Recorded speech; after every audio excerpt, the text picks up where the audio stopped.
Hey everyone, this is TylerTProductions here with my series, Tyler T's Amateur Album Reviews, and today's episode will be focused on Silverchair's Diorama, so I'm continuing the rest of the Silverchair lineup of albums. So, yeah, Diorama, obviously by Silverchair. It was released in 2002, early 2002, and it's a great departure from Neon Ballroom in the sense that they really grew up. I mean, the songs are a lot more sophisticated and what have you, even more so than what Neon Ballroom was. Even though Neon Ballroom was, they had a lot of orchestration in it, Diorama has even that much more orchestration, and they actually worked with Van Dyke Parks, who like collaborated with the Beach Boys and whatnot. So he's like, you know, he's legendary or have you. So yeah, Diorama is my favorite Silverchair album, and I might be slightly biased on this album just because it helped me for personal reasons, but I'm going to try to be as unbiased as possible, and even more unbiased because it's Silverchair, but yeah, so I'm just going to go through the songs, and I'll actually start right now. So, first song is Across the Night, and before again, Daniel Johns actually, when he made this, he was sitting at a piano one night, and you know, was just thinking, and started playing. When the moon was shining on him, but he actually didn't mean it like, he didn't intentionally write it out to be the first track on the album. Across the Night is the fifth and last single off of Diorama, and it's got a lot of orchestration, probably even more so than the rest of the album. Across the Night, Tune in the Brine, and Love Your Life, those three songs were heavily orchestrated because they involve Van Dyke Parks. He worked on those three songs. Across the Night it's not my favorite song on the album, obviously, and I used to not really enjoy it that much, but it does, and once it like starts to slow down and comes into it starts to lead up to a different part of the song, and at that point, I really like the song. Near the beginning, it's like good, but like once it hits that point, you'll notice it once you hear it. But it really just, it makes me happy. It's like, yeah, and like I always find myself singing to it. So yeah, Across the Night's a really good song. I give it 4 out of 5 stars. Next song, next track is The Greatest View.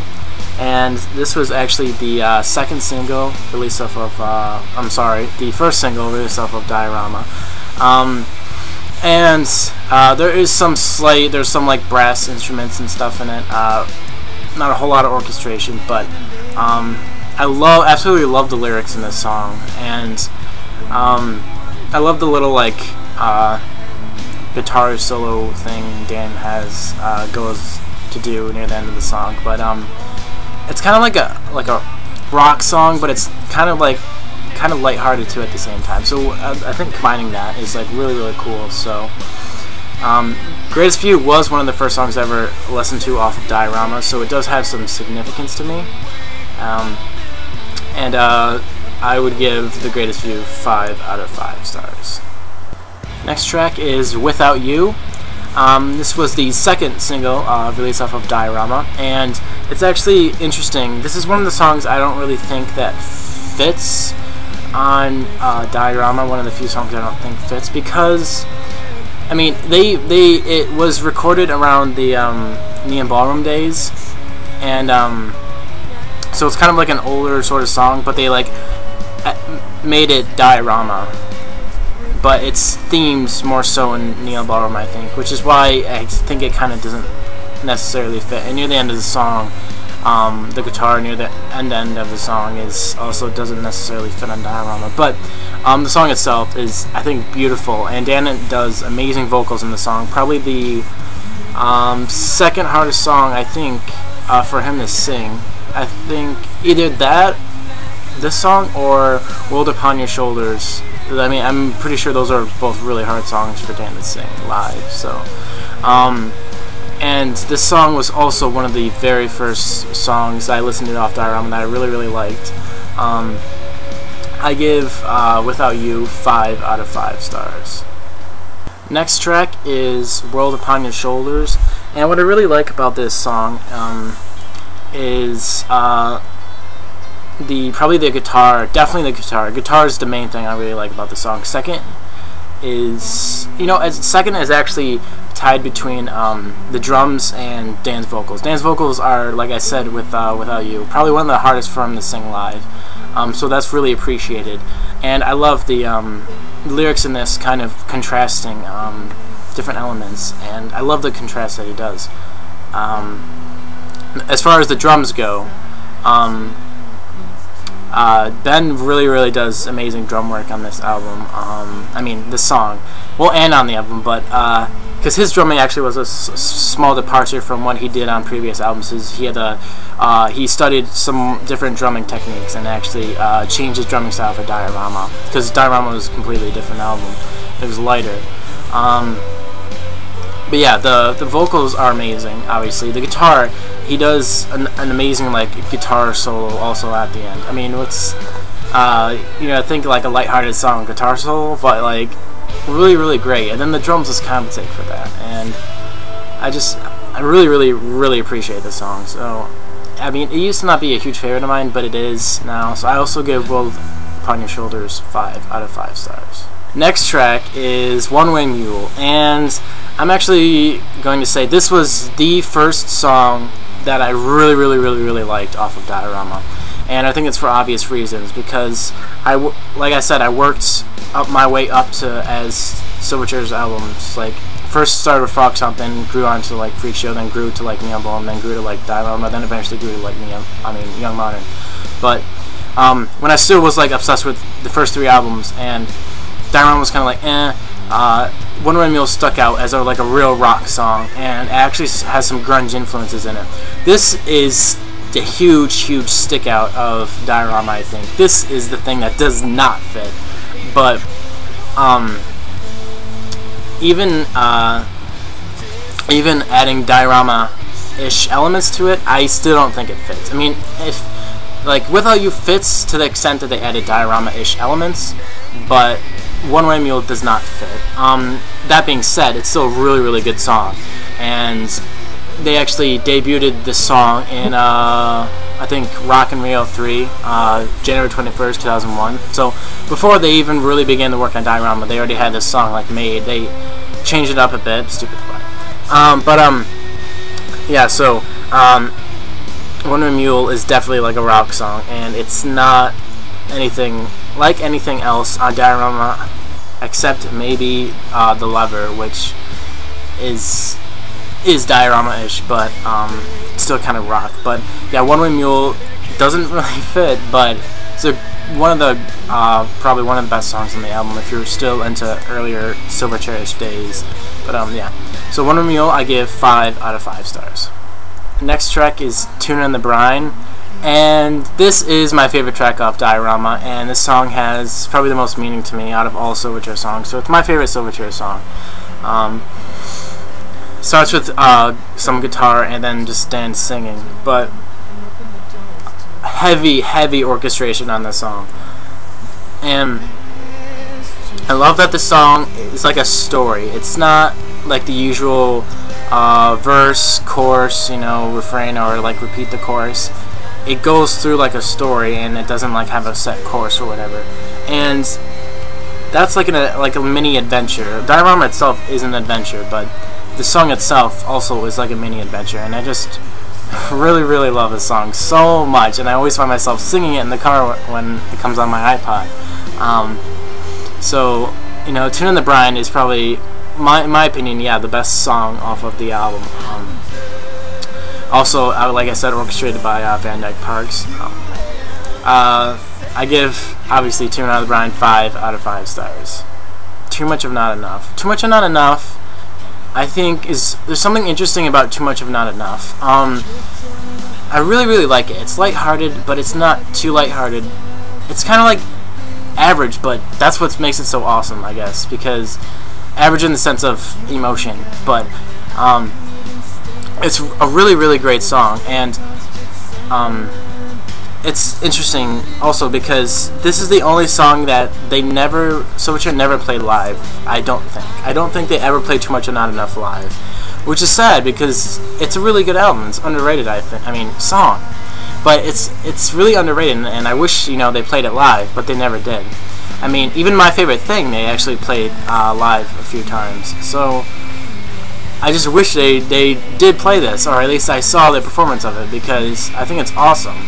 I mean, it's soft, but it gets a little hard rock-ish more during the chorus, but it is a slightly average song, but like I said, that's really good. And I love the end with Dan's vocals. It sounds really haunting, and I think that's really great. Too Much and Not Enough, I also give 5 out of 5 stars. Love Your Life. And it's funny, Love Your Life, they spelled L-U-V. Some freaking grammar-obsessed people, oh, they spelled it wrong. But, you know, it's intentional. It's supposed to be like that. Love Your Life, I also really, really love. It's like the pop song off the album. And this is the third song, heavily orchestrated by Van Dyke Parks. It was the third single, released off of Diorama. And, the lyrics are kind of interesting. I don't 100% understand them, but I know the song is about jealousy, because Dan explained the meaning of the song, but it's not the kind of jealousy that you get really obsessive and like angry at the person that you're jealous over. It's more of that kind of jealousy that you're like, oh, like, oh, I wish I had what they had, you know, I'm jealous of them, but, you know, I'm going to better myself and, you know, try to, you know, get what they have, because, you know, I want that, and I want that for myself. So I think that song really this song really demonstrates that, you know, elements really, really great. Drums I love. I think the drums go nicely with the pop-ish element of the song, and the vocals are so I can't begin to explain the amazingness that is Daniel Johns' vocals and guitar playing, but, you know, his vocals are like amazing. Yeah, so Love Your Life, I give 5 out of 5 stars. The lever. Americans say the lever. Australians say the lever.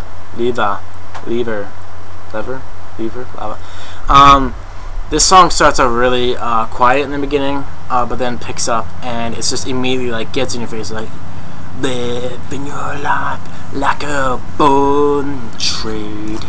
But yeah, I compare this song to One Way Mule just because it's really rock, but it's different than One Way Mule because it more so fits on Diorama. It has Diorama elements and tweaks and stuff, so it does fit.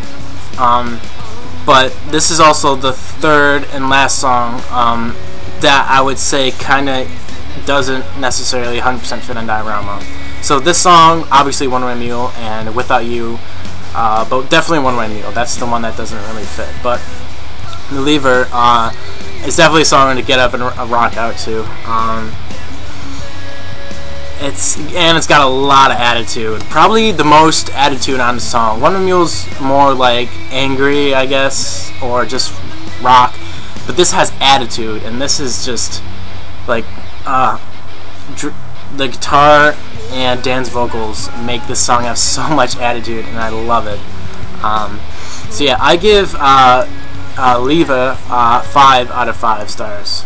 My Favorite Thing. And what I like about My Favorite Thing is that it's really, really soft. It's just Dan on guitar, his vocals, some keys, and some drums, but light drums. It's a very light song.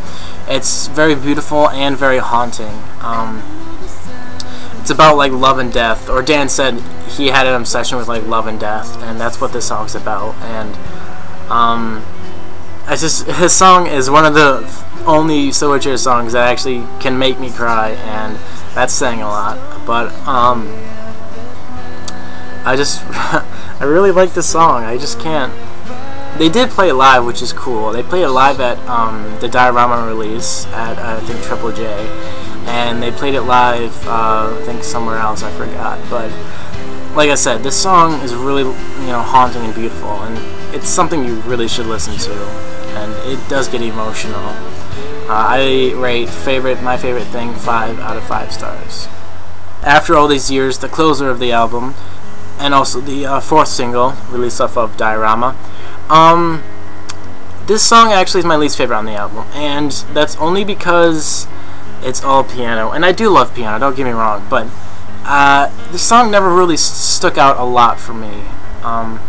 That being said, it's still a really good song, obviously, and once the song goes in an ending, it actually stops, and at least on this track on Diorama, it gets like a little extra hidden track near the end, but it's not really a track, it's just like another part of the piano. But yeah, after all these years, it's still a really good song, and they did play it live a few times. It's definitely, I'd rather listen to Asylum, honestly. Asylum's another piano, keyboard-ish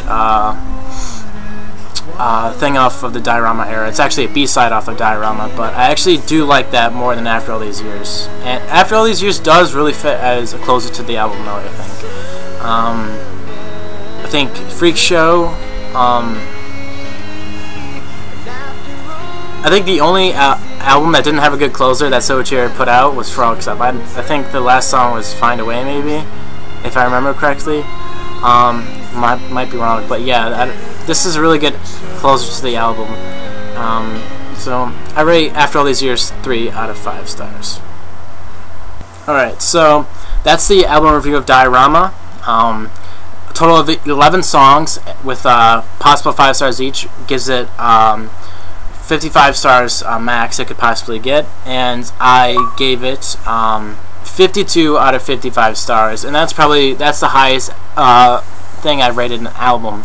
52 out of 55 stars. The only points where it lost a star or two: Across the Night lost 1 star, so it was 4 out of 5 stars, and After All These Years 3 out of 5 stars. Every other song I gave 5 out of 5 stars because I think just amazing. So 52 out of 55 actually gives it a score of 94.5%, and that is ridiculously high. By my standards, it's my favorite album, and by my standards, you need to go out and see this or listen to this album now, any way you can possibly do it. So pick up Diorama if you get a chance, or listen to it. At least listen to some of the songs. I mean, if you're more into earlier Silverchair, maybe One Way Mule, Without You, maybe even The Lever, but you really should give Diorama a shot. It's a really great and sophisticated and a really brought together album that Silverchair put out. So just check that one out, and I'll see you guys next week for my next episode and Silverchair's last album review I'll be doing. Their Young Modern, which came out in 2007, but I'll get to that next episode. So see you guys then.